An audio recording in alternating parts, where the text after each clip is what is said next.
Les non-dits en direct. Ici, on dit ce que d'autres préfèrent taire. Sans hystérie, sans fioriture. On décortique les déclarations clés, les faits et leurs conséquences, clairement, point par point, pour comprendre ce qui se passe et où ça mène. Si ce format vous plaît, abonnez-vous dès maintenant, mettez un like et laissez votre avis en commentaire. Votre opinion compte. Professeur Mearsheimer, bonjour à vous mon cher ami. Merci de participer à l'émission comme toujours et de vous adapter à mon emploi du temps. Avant de parler du président Trump et de l'Iran, attribuez-vous une importance particulière à l'arrivée du vice-ministre russe des Affaires étrangères aux pourparlers trilatéraux entre la Russie, l'Ukraine et les États-Unis et au déplacement de ces discussions d'Abu Dhabi à Genève? Pas vraiment. Je veux dire, il y a eu beaucoup de discussions dans les médias selon lesquelles la nomination de Vladimir Medinsky à la tête de la délégation russe signifie que les Russes durcissent leur position. On a le sentiment que les Russes pensent d'être au seuil de la victoire et que ce n'est pas le moment de faire des compromis. Et ce qu'ils veulent faire, c'est élargir l'agenda et jouer dur avec les Ukrainiens et les États-Unis. Mais pour moi, cela a été une danse de kabuki ou du théâtre kabuki depuis le début et rien n'a changé. La question clé est à quoi ressemblent les exigences russes? À quoi les Ukrainiens et les Européens sont-ils prêts à concessionner vis-à-vis de ces exigences? Et vous voyez qu'il y a un énorme fossé entre les deux camps. Donc, peu importe qui est aux commandes de chaque côté, le fait est que les termes que chaque côté est prêt à accepter sont irréconciliables. Oui, vous savez, le négociateur en chef ukrainien qui est à la tête de leur service de renseignement, les Russes l'ont accusé d'avoir orchestré le meurtre d'un général russe et la tentative de meurtre d'un autre général russe. On se demande si les négociations ont été déplacées d'Abu Dhabi avec sa neutralité relative à Genève, avec sa neutralité absolue. C'est possible. Mais je pense que le lieu où cela se déroule n'a pas beaucoup d'importance, car la question clé est de savoir si vous avez une chance raisonnable de conclure un accord où les deux parties font des compromis et où le résultat est acceptable pour les deux côtés. Donc, vous pouvez le faire à Abu Dhabi, à Genève ou même sur la Lune. Cela n'a simplement pas d'importance. La Russie a-t-elle une quelconque incitation à céder sur quelque chose? Non, je ne pense pas. Je pense qu'il est très clair que les Russes s'en sortent bien sur le champ de bataille. Le printemps arrive et ils sont bien préparés pour une grande offensive. Ils ont bombardé le réseau électrique en Ukraine au point où il est presque complètement détruit. Et je pense qu'il est tout à fait clair que les Américains ne sont plus intéressés à soutenir l'Ukraine de manière significative et que les Européens ne peuvent pas compenser la perte du soutien américain. Donc cela signifie que dans l'ensemble, le soutien occidental à l'Ukraine diminue à un moment critique de la guerre. Donc il est difficile de raconter une histoire sur la manière dont l'Ukraine améliore sa situation sur le champ de bataille. Et il semble que l'Ukraine, qui est déjà sous le choc des attaques sur le champ de bataille, ne fera qu'empirer sa position au cours de l'année prochaine. Donc, je pense que, du point de vue russe, la chose intelligente à faire est simplement de continuer à pousser comme ils l'ont fait dans le passé. Donc, ce n'est qu'une question de temps avant que l'armée ukrainienne n'existe plus ou n'abandonne. C'est mon avis. Je pense que dans une guerre d'usure comme celle-ci, les deux parties se tiennent face à face pendant une longue période et chaque côté essaie d'épuiser l'autre jusqu'à ce que l'un des deux s'effondre. C'est ce que vous avez vu se produire pendant la Première Guerre mondiale. Il y avait les Allemands d'un côté et les Français et les Britanniques de l'autre côté, puis les Américains sont également intervenus. Et les deux camps se tenaient face à face, se frappant mutuellement. Il y avait très peu de mouvement sur le terrain, mais finalement, les Allemands ont atteint le point où ils étaient épuisés et ils ont abandonné. Ce n'est pas que les alliés occidentaux aient marché sur l'Allemagne. En fait, les alliés occidentaux n'ont jamais mis le pied en Allemagne jusqu'à la fin de la guerre, car c'était une guerre d'usure. Et c'est essentiellement ce que nous avons ici. Et la question que vous devez vous poser est combien de temps les Ukrainiens peuvent-ils tenir ? Vous savez, c'était aussi une guerre où ils ont eu les fameuses trêves de la veille de Noël et du jour de Noël. et ils ont dîné ensemble, puis le lendemain, ils ont repris les combats. C'était évidemment un monde complètement différent. Attribuez-vous une quelconque importance à l'utilisation récente par le ministre des Affaires étrangères Lavrov et d'autres hauts responsables russes, dont le président Poutine, de l'expression Novorossia, la Nouvelle-Russie, pour décrire tous ces oblasts, en commençant par la Crimée au sud et en remontant jusqu'à Kherson? Je crois que j'ai la géographie correcte, au nord. Ouais, je pense que c'est Kharkiv au nord. Kherson est juste au-dessus de la péninsule de Crimée.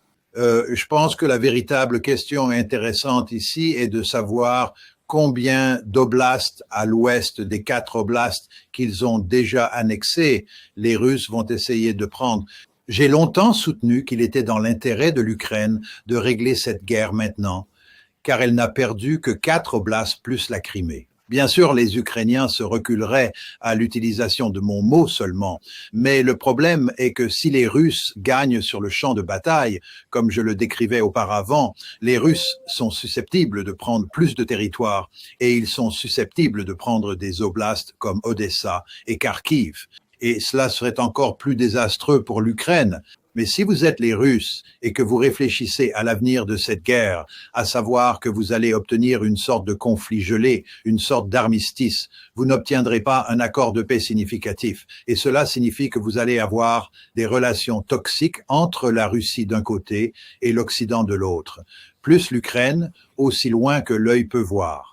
Vous avez alors, en tant que Russe, une incitation puissante à, numéro 1, saisir autant de territoires que possible pour vous positionner pour cette longue guerre, même si ce sera une guerre froide une fois l'armistice en place, et aussi à déployer de grands efforts pour faire de l'Ukraine un État tronqué, dysfonctionnel, afin qu'elle ne puisse pas rejoindre l'OTAN et qu'elle ne soit pas une menace pour vous. Et si vous prenez Odessa, par exemple, vous retirez essentiellement le littoral de la mer Noire aux Ukrainiens, ce qui entravera leur économie de manière très importante. Eh bien, ils seront totalement enclavés, n'est-ce pas? Oui, ils le seront. Et ce sera désastreux pour eux. Et encore, c'est pourquoi je pense que si les Ukrainiens étaient intelligents, ils auraient déjà conclu un accord. Maintenant, on dirait que c'est un mauvais accord, et je dirais, vous avez raison, c'est un mauvais accord, mais c'est le moins mauvais accord que vous pouvez obtenir. C'est ça. L'accord. L'accord qui avait été négocié et plus ou moins accepté, ce document de 126 pages à Istanbul, si j'ai tout cela correct, en 2022.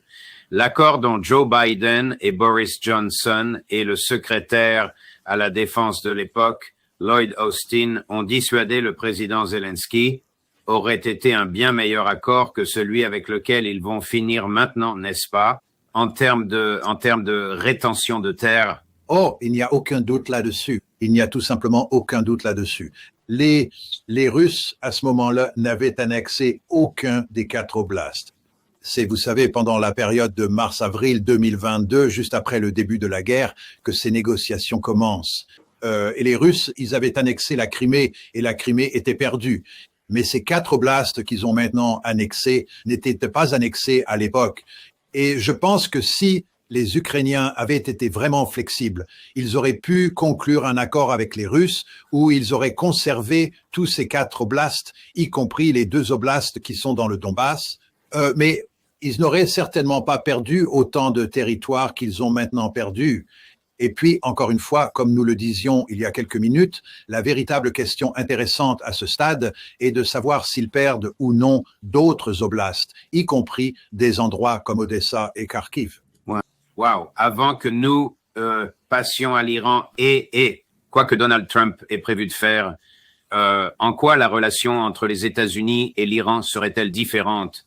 La relation entre les États-Unis et Israël serait-elle différente? La relation d'Israël avec le Moyen-Orient serait-elle différente si la Palestine était un État libre? Et quand vous dites « si la Palestine était un État libre », cela peut avoir 2 significations. Voulez-vous dire qu'il y avait une solution à 2 États et que vous aviez un État palestinien et un État israélien?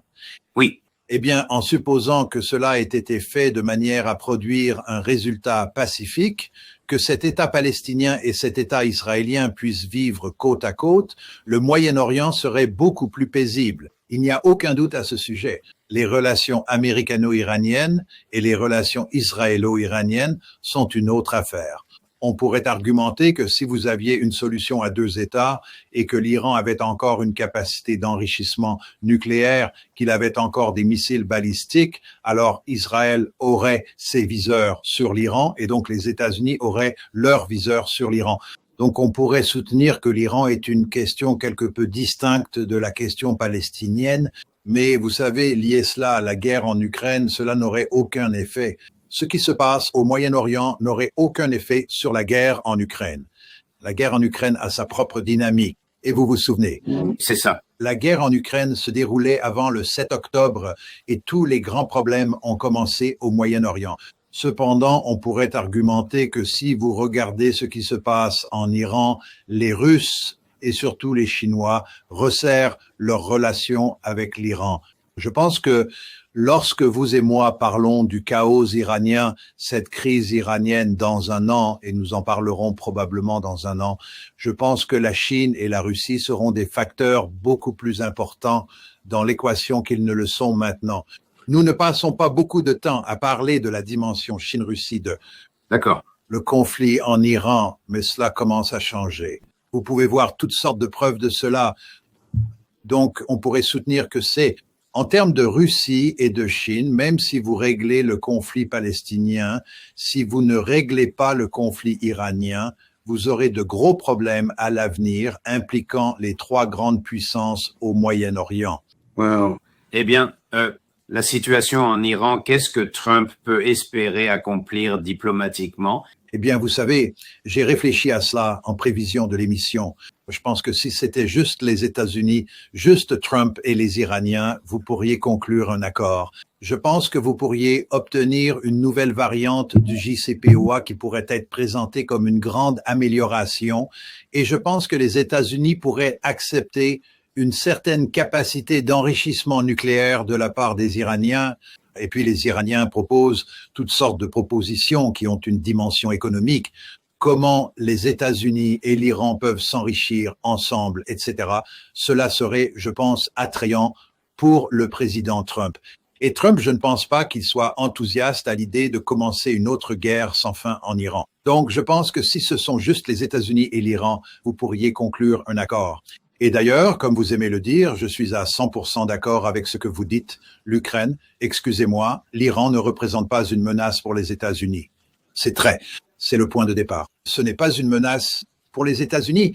Donc, vous devriez pouvoir conclure un accord. Mais le problème ici est que ce ne sont pas juste les États-Unis, ou ce n'est pas seulement l'administration Trump et les Iraniens. Ce sont aussi les Israéliens. Et les Israéliens ont un ensemble de demandes qui vont bien au-delà de la limitation de la capacité d'enrichissement nucléaire.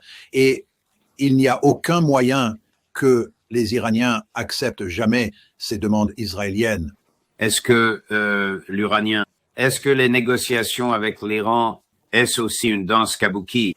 Oui, il n'y a aucun doute à ce sujet. Je ne vois pas comment vous allez résoudre cela.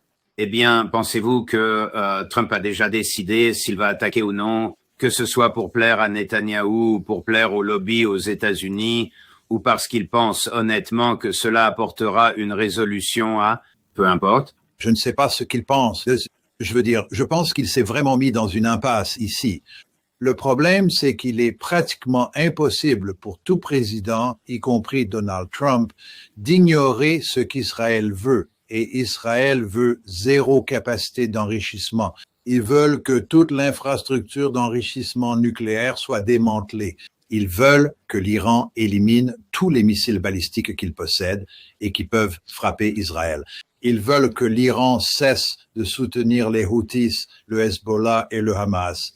Ce sont des demandes que les Iraniens n'accepteront jamais. Donc, même si Trump peut conclure un accord qui lui convient selon les termes que j'ai décrits auparavant, cela ne satisfera pas les Israéliens. Et les Israéliens ont clairement indiqué qu'ils attaqueraient l'Iran seul si cela était nécessaire.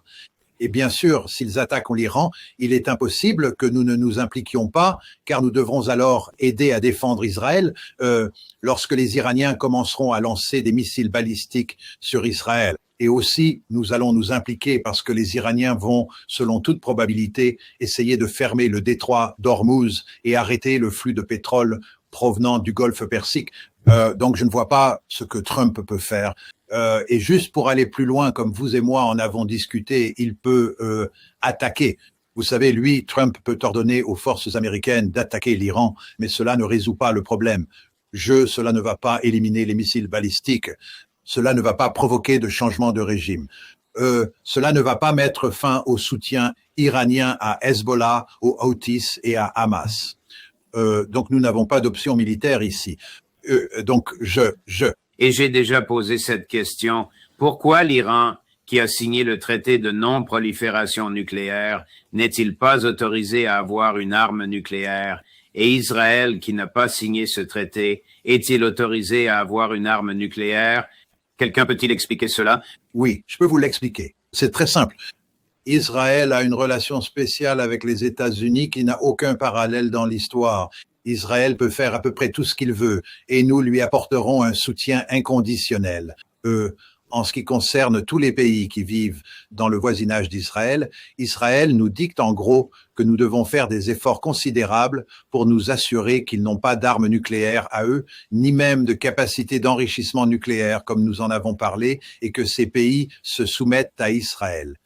Et nous faisons des efforts considérables pour aider Israël à atteindre ses objectifs. C'est ce qui se passe ici.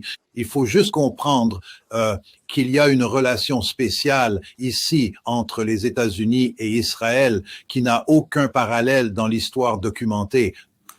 Voici, c'est tout juste arrivé du Hindustan Times il y a environ 30 minutes. L'Iran a envoyé des ondes de choc sur les marchés mondiaux en déclarant un verrouillage de surveillance 24 heures sur 24 sur le détroit d'Ormuz, un point d'étranglement vital transportant près d'un cinquième du flux pétrolier mondial quotidien. La marine des GRI, c'est la marine iranienne, a annoncé une surveillance à spectre complet des navires de surface, des drones et même des sous-marins lors d'exercices navals intensifs dans et autour du détroit d'Ormuz. Donc, les Chinois importent 1 400 000 barils de pétrole d'Iran par jour. Vont-ils simplement rester les bras croisés et permettre au leadership iranien d'être renversé si Netanyahou et Trump attaquent? Non, ils vont faire des efforts considérables pour aider l'Iran.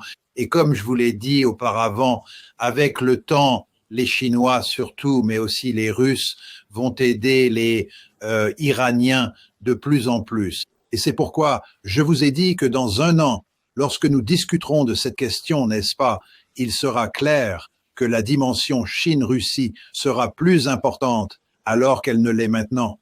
Mais c'est déjà important maintenant.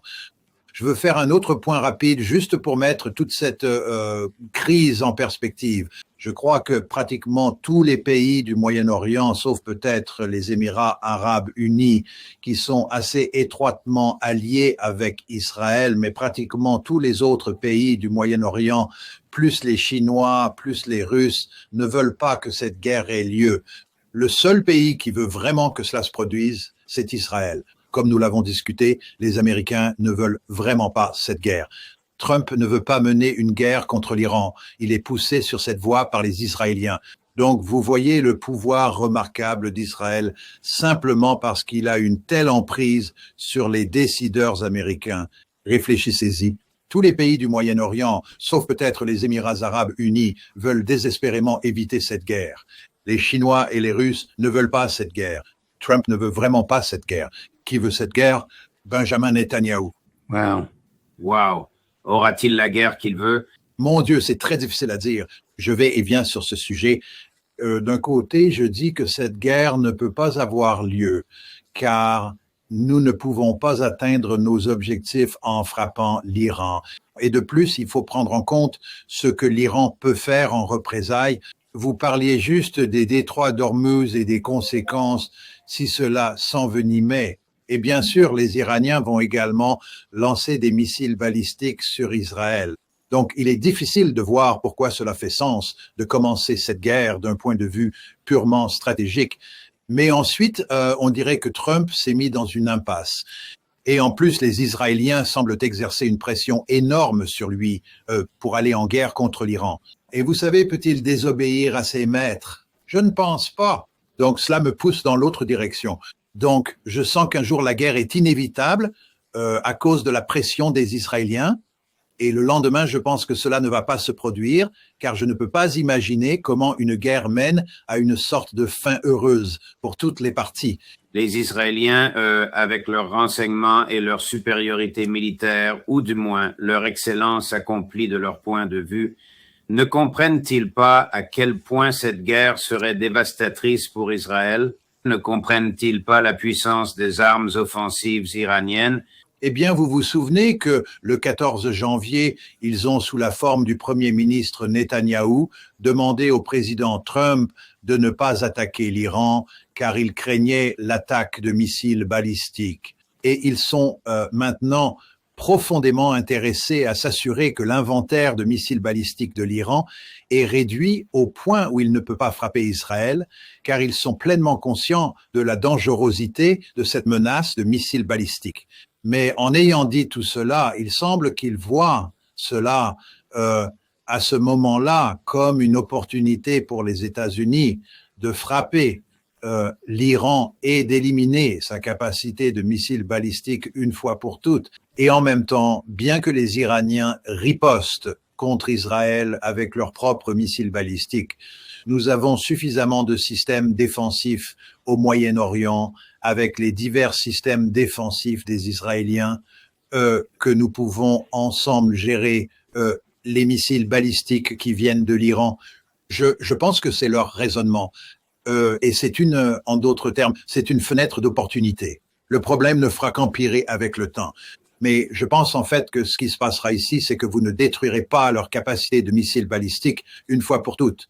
Je ne vois pas comment c'est possible. Je ne peux même pas imaginer une histoire plausible. Vous pourriez infliger des dommages significatifs à cette force de missiles balistiques, la force de missiles balistiques iranienne, avec une attaque dans le mois prochain environ, mais vous n'allez pas l'éliminer pour toujours. Ça va revenir. Et par ailleurs, je pense que si ce conflit a lieu, les Iraniens lanceront un grand nombre de missiles balistiques sur Israël et plusieurs d'entre eux atteindront leur cible, comme cela s'est produit l'an dernier lors de la... Quand vous avez dit sur l'Iran, vous vouliez dire sur Israël? Excusez-moi, sur Israël. Oui, comme cela s'est produit lors de la guerre de 12 jours. Lors de la guerre de 12 jours, on rapporte que Netanyahou a supplié Trump d'arrêter pour que les Iraniens arrêtent. Oui, c'est vrai. Et vous devez également vous rappeler que nous manquions de missiles défensifs. Nous avons utilisé environ un quart de nos missiles THAAD lors de la guerre de 12 jours. Et de plus, nous avons été effrayés par le fait qu'il semblait que les Iraniens s'apprêtaient à fermer les détroits d'Ormuz. C'était en juin de l'année dernière. Et Trump ne voulait pas que cela se produise, et on pourrait penser que Trump ne veut pas que cela se produise aujourd'hui. Et on pourrait penser que c'est pour cela que les Iraniens mènent des exercices de tir réels maintenant dans les détroits d'Ormuz, car ils envoient un signal à Trump que si les États-Unis ou Israël ou les deux attaquent l'Iran, les Iraniens fermeront les détroits et Trump ne veut pas que cela se produise. D'accord. Professeur Mearsheimer, merci beaucoup, mon cher ami.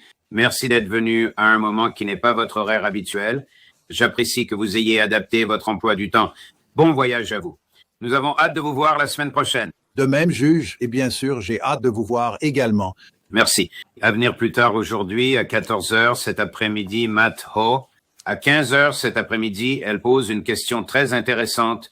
Que se passerait-il si Trump déclenchait la Troisième Guerre mondiale? Colonel Karen Kwiatkowski, Justin Napolitano pour juger la liberté.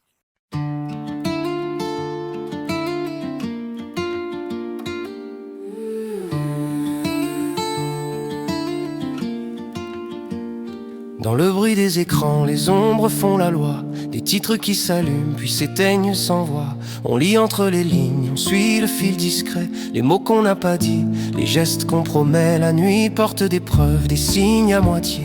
Un chiffre, une image, un regard détourné. Si tout semble clair, c'est peut-être un décor. Nous on cherche la faille et la vérité dehors. Les non-dits, on les met en lumière. Quand le monde se tait, on écoute la poussière. Les non-dits, on recolle le sens. À froid, sans cri, mais avec exigence. Les non-dits, au cœur de la nuit, on ouvre les dossiers et le réel surgit. Des promesses en coulisses, des mains sous la table, des versions officielles, trop lisses, trop hables. On compte les secondes, on suit les trajectoires. Les cartes se déplacent et changent d'histoire. Un port, un ciel chargé, un message chiffré. Des alliances qui craquent, des pactes déchirés. Si l'info te traverse comme un courant sans fin, ici on la ralentit pour voir ce qu'elle peint. Les non-dits, on les met en lumière. Quand le monde se tait, on écoute la poussière. Les non-dits, on recolle le sens. À froid, sans cri, mais avec exigence. Les non-dits, au cœur de la nuit, on ouvre les dossiers et le réel surgit. On ne vend pas des peurs, on cherche des repères. On sépare le bruit des faits, la scène du mystère. Chaque phrase a son prix, chaque silence un poids. Mais la vérité respire quand on tient le cap droit. Regarde bien la trame, derrière le spectacle. Les détails sont des clés et les angles des actes. Si tu veux comprendre au lieu de simplement croire, reste avec nous, on remonte le miroir. Les non-dits, on les met en lumière. Quand le monde se tait, on écoute la poussière. Les non-dits, on recolle le sens. À froid, sans cri, mais avec exigence. Les non-dits, au cœur de la nuit,